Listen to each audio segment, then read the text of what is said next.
Welcome, you're watching Head to Head. I'm Antonina Antosha with UATV. Ukraine's Ministry of International Policy is still waiting for the Cabinet of Ministers to approve the strategy for public diplomacy of Crimean Tatars. After that, the ministry plans to create yet another public institution. To tell us more about these initiatives, we're joined in the studio today by Yulia Kozdobina. She's an advisor to Ukraine's Minister of Information Policy on Crimea. Hello, and thank you for coming. Hello. So, speaking about this strategy, after it's going to be adopted by the Cabinet of Ministers, it's been announced that another public institution is going to appear. What is it going to be?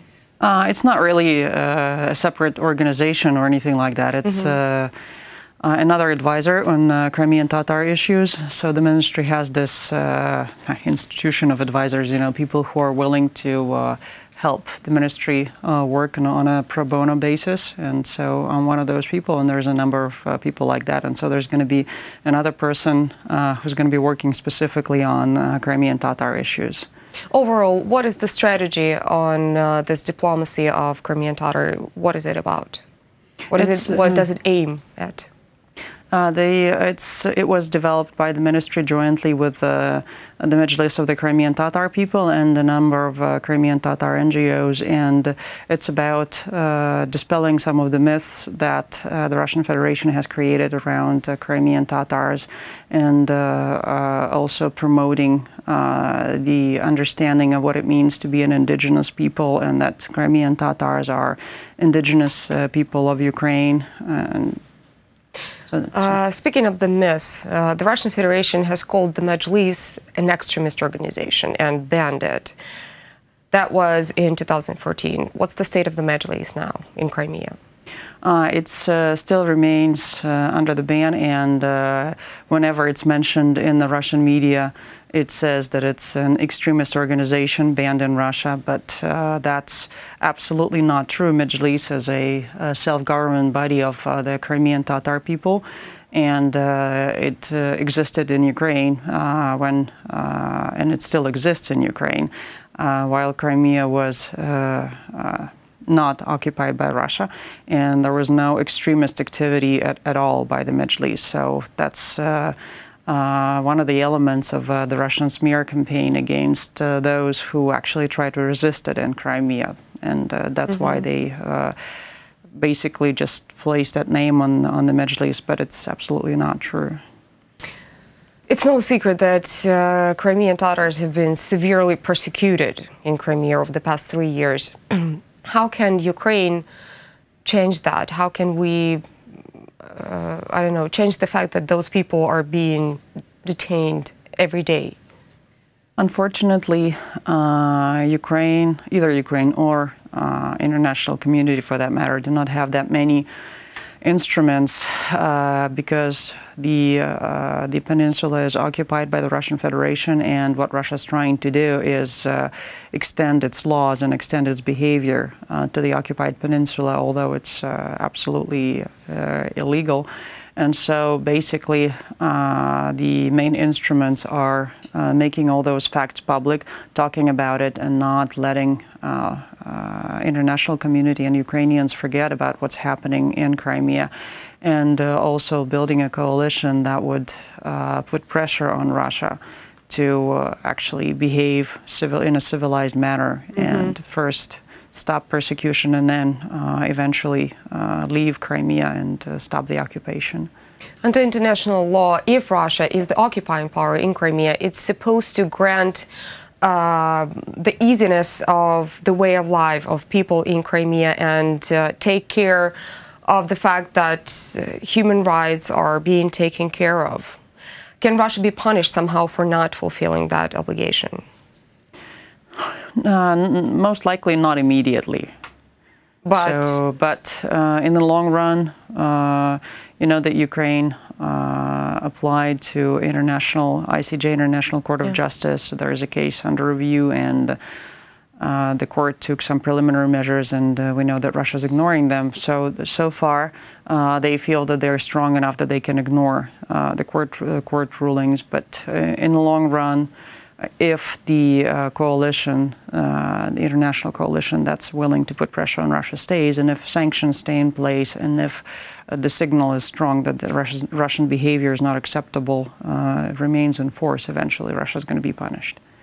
Overall, is there a certain way or maybe a certain plan in Ukrainian government how to gain Crimea back? There is no document, right, that says specifically that this is how we're going to do it. But we have a number of documents that were adopted by the Ukrainian government. One of them is the National Security Strategy. And what's it about? And that talks about Ukraine getting ready for... so we understand that at this point, Ukraine is much weaker than its enemy, than Russia. And we understand that when it's that Crimea was taken by force, and so the only way to remove Russia from Crimea is by force. And we can't do it now, I mean, meaning military force, but military force is not the only way, right? It's putting pressure on Russia. That's one of the ways. You mean international pressure from international pressure, community? yes. And so that's one of the ways. And at the same time, we have not only Crimea, but we also have Russian aggression in the east of the country. Of course, the Donbass. And so it's stopping the Russian aggression, building up Ukrainian military forces, building up Ukrainian economy, making sure that Ukraine is a strong enough country to repel the aggression, and also making sure that Ukraine is attractive enough for residents of Crimea so that they want to go back. And also working on the information policy, bringing true information to the people, to the residents of Crimea, and conveying to them that Ukraine actually considers them citizens of Ukraine, and that it does not consider them all traitors, and that does not believe that the referendum actually was legitimate and valid.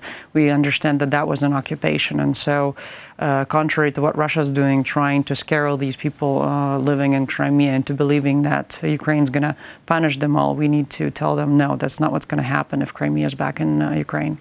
Speaking of information, there is a tower in Chonga right now that is transmitting the information from Ukrainian radio stations all over Crimea. Well, not the whole territory of Crimea, but to the majority of territories of Crimea. Is it still working? Yes, it's still working. There are 4 radio stations broadcasting into Crimea. Unfortunately, because of the terrain, they cannot reach the southern part of it. There are mountains preventing the signal from going to the southern part, but it's available in the northern Crimea, and from what we hear from the other side, people can actually listen to it, and some people do listen to it. And they get the right information. Yeah, they get the right information, and also from people who go to Crimea every once in a while, you hear that actually people are getting disillusioned with living under Russia, and so they're looking for alternative sources of information. They understand that there is a difference between what Russian television says and what the reality is, and so they start looking for alternative sources of information, and Ukraine's trying to provide them with that. It's known that Russian propaganda is a very strong tool that Russia uses and has been using for a while now. How can we withstand it? I personally think that we should not overestimate the Russian propaganda. Russia clearly uses it, and if you're not prepared at all, then it's probably effective. But once you understand that this is what Russia's trying to do, that these are the manipulations it's using, then it's easier. First, you don't trust it as much, and second, it's easier to stand up to something if you understand that these are the methods that are being applied. And now I think there is more and more understanding that Russia is using propaganda, and that it's using it for malign, malicious purposes. And it's clearly difficult in Crimea, right, where the information space is pretty much controlled. Yeah. But it's easier in Ukraine when we have to work on our own narratives. We have to work on media literacy for the population. We have to work on critical thinking, and we actually need to learn civilized dialogue, right? What Russia's trying to do, it's trying to introduce hate speech and things like that, so that all the rifts that exist in the Ukrainian society, that they become wider. And so what we need to realize is that we are one country and that we may have differences, but we need to talk about them in a civilized manner, because otherwise we're going to lose something that we all share in common, the country.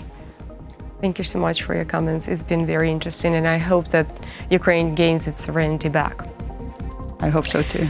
That was Yulia Kozdovina, who is an advisor to Ukraine's Minister of Information Policy on Crimea. Thank you so much for watching, and goodbye.